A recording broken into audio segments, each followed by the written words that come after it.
We're going to turn now to the latest round of negotiations between UPS and the union representing employees. Those negotiations have broken down. There is no agreement as of yet. The unionized employees for UPS have voted overwhelmingly in favor of going on strike. That is, if a deal cannot be reached by the end of this month. So they've got about 3 weeks left.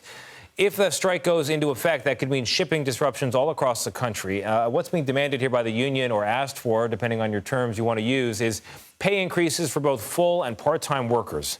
And the last time a situation like this came to pass, 1997, the last UPS strike, operations then were shut down for more than 2 weeks. For more on what lies ahead and where we are right this moment, let's bring in Sean O'Brien. He's the general president of the International Brotherhood of Teamsters. That's the union representing the UPS workers. Sean, thank you very much for being here. We appreciate you joining us. Very important conversation going on, going to affect a lot of people, not only those workers at UPS. Where do things stand right now? Right now, we're at a standstill. Negotiations ended July 5th around 4:15 a.m.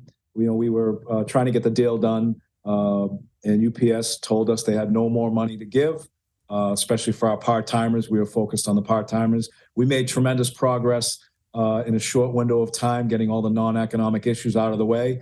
And UPS at 4:15 a.m. just told us they had no more money for the part-timers, which is troubling because if it wasn't for the part-timers, if it wasn't for the full-timers, this country wouldn't have ran through the pandemic. And UPS made $100 billion, so they certainly can afford to reward these people that made them a tremendous success. So from UPS's perspective, I'm going to put up a statement from them. They say it's not them who walked away from the table, it's you. I'm going to read this in full. The Teamsters have stopped negotiating despite historic proposals that build on our industry-leading pay. We have nearly a month left to negotiate. We have not walked away, and the union has a responsibility to remain at the table.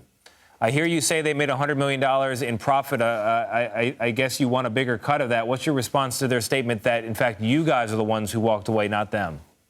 Yeah, it sounds compelling, but it's highly inaccurate. They chose to leave. They chose not to stay there. And, listen, all you have to do is pick up the phone and say, we've got a better offer. They know what we need to get this deal done. And look, at the end of the day, if UPS goes on strike, UPS struck themselves. We've been trying. We've got 95% of the issues out of the way. It's on them right now. They need to reward Main Street and stop being focused on Wall Street. So you're 95% of the issues out of the way. Don't be confused, but 97% voted to strike. But you just said 95% of the issues. You've solved most of it. What is that 5% that you need to avoid a strike? Well, we need our members' pay to reflect the profits that UPS made.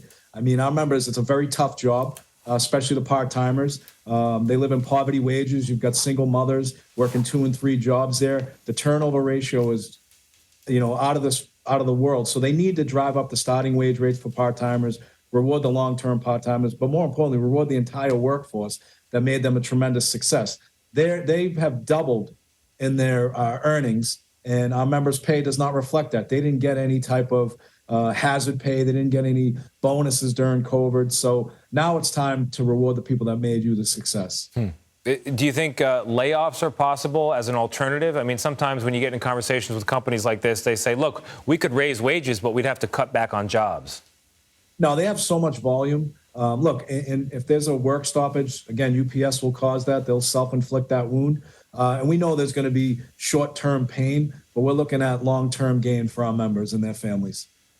All right, Sean O'Brien, I appreciate the conversation here. We had that statement from UPS, and we certainly hope that you guys can reach an agreement by the end of the month. Great, thank you. We're very hopeful as well. Thank you.